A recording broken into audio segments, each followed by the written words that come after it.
Amerika Utara adalah rumah bagi kekayaan yang luar biasa dan predator mematikan.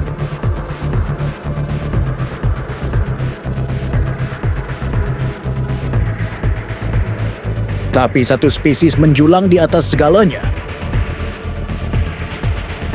Itu ukuran besar dan kekuatan ledakan, menjadikannya salah satu yang paling mengesankan dan makhluk menakutkan di benua itu.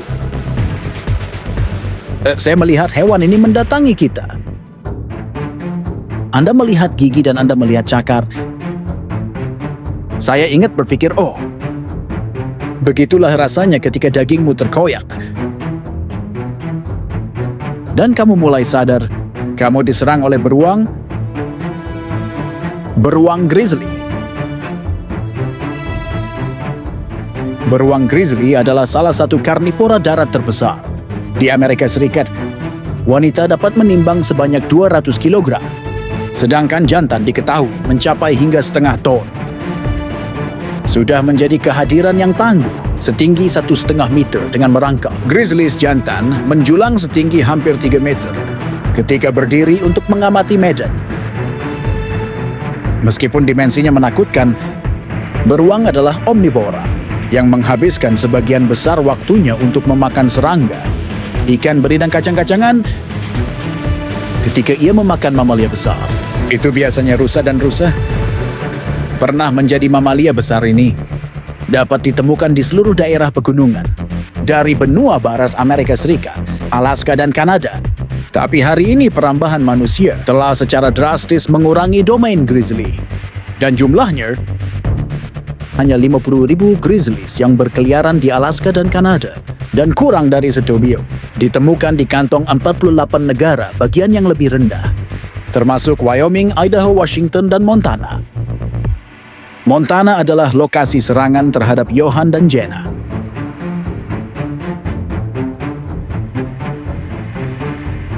Pada Agustus 25, Johan Otter yang berusia 40 tahun dan putrinya yang berusia 18 tahun, Jenna, sedang mendaki di pagi hari di Taman Nasional Glacier Montana, tanah yang dilindungi federal taman, terletak di jantung negara beruang Grizzly Montana. Ketika Anda berada di glacier bagian itu, Anda berada di tengah hutan belantara. Tidak ada peradaban. Dan kami mulai di jalan. Itu relatif tenang, karena saat itu sekitar jam 7.38 pagi. Kami mulai berjalan. Hanya berbicara keras.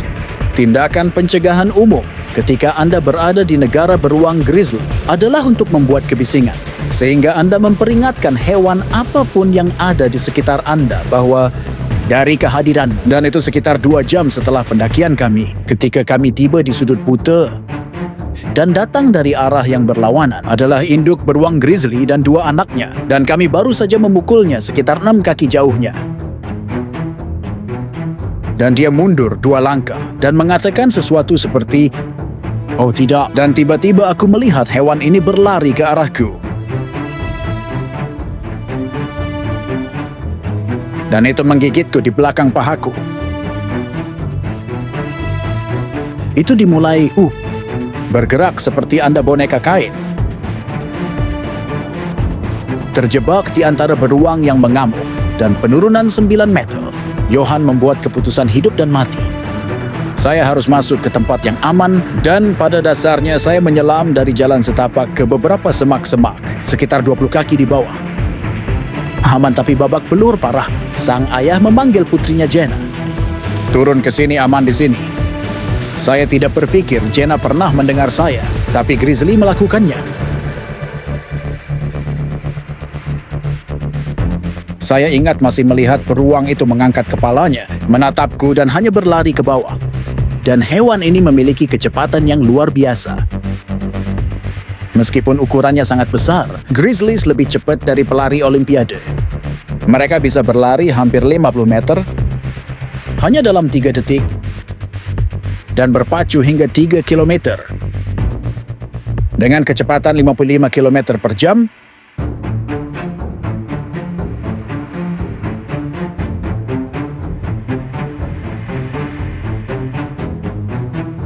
Dalam hitungan detik beruang itu kembali ke atas tanganmu.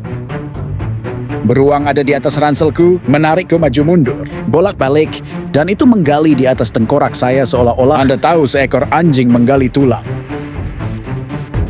Dengan cakar lebar 30 cm dan cakar 10 cm, manusia bukan tandingan serangan grizzly. Saya merasakan jedar di leher saya pada satu titik, dan banyak tekanan di sini. Dan itu pada dasarnya memecahkan beberapa tulang belakang. Di sana saya bisa merasakan bahwa itu akan terjadi. Saya tahu bahwa bagian bawah leher saya telah patah karena kekuatan beruang di atasnya. Aku merasakan sesuatu yang retak. Johan percaya bahwa satu-satunya kesempatannya untuk bertahan hidup adalah untuk melawan aku mencengkeram tenggorokannya. Dan saya ingat menatap lurus ke mata. Dan itu menatap lurus ke arah dua mata coklat kuning. Aku tidak akan pernah melupakan pemandangan itu. Lalu dia menggigitku di tengkorak. Lalu saya bisa merasakan gigi masuk ke bagian belakang leher saya. Dan saat itulah saya berpikir itu tidak baik, aku akan mati. Jika saya akan melakukannya, jika saya akan terus berpura-pura mati, aku benar-benar akan mati. Udah sengaja. Terjun asometer menuruni tebing terjal. Johan memutuskan ia harus terjatuh lagi dan melompat tambahan 9 meter. Sang ibu grizzly kemudian mengalihkan perhatiannya ke arah penyusup lainnya, Jeff. Saya menunggu di semak-semak, saya tidak tahu berapa lama saya menunggu. Insting saya adalah berbaring di sana di semak-semak dan menutupi diriku. Aku menempatkan diriku pada posisi janin dan mengira aku sedang diam. Jika beruang tidak melihat Jenna, dia mungkin mencium baunya. Hidung grizzly 200 kali lebih sensitif daripada manusia.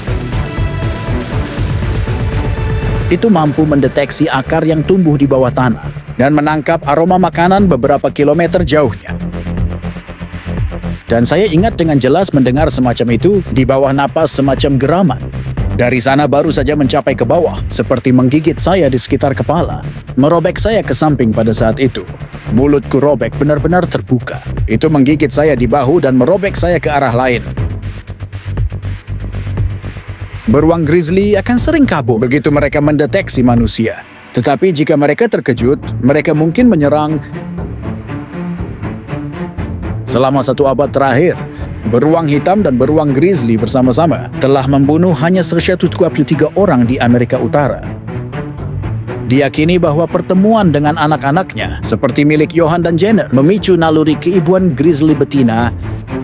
Ibu beruang akan bereaksi agresif jika mereka merasakan anaknya yang rentan dalam bahaya. Tapi begitu beruang yakin bahaya telah berlari, itu mungkin akan menghilang ke alam liar, meninggalkan para penyusup.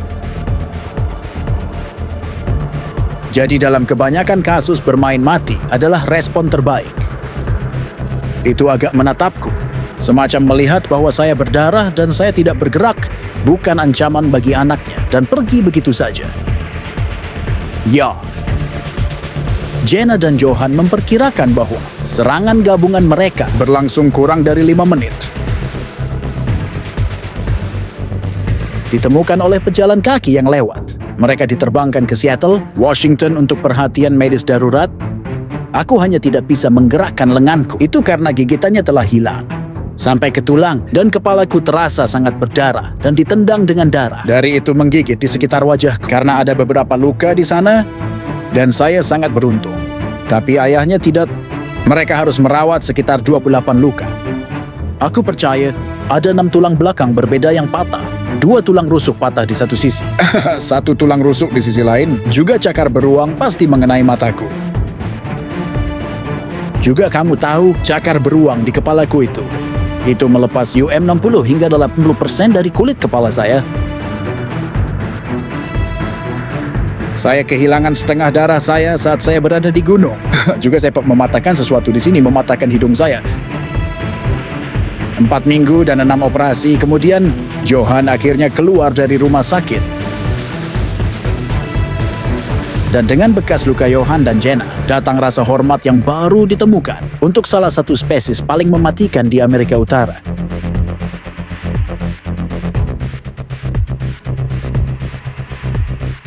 Itu hanya hewan yang luar biasa, hanya jumlah otot yang luar biasa di satu tubuh ini. Lalu bagaimana pendapatmu tentang pengalaman Johan dan Jenna? Bila kamu punya pengalaman lain, silahkan komen dan lanjutkan video selanjutnya. Jangan lupa subscribe ya. I love you.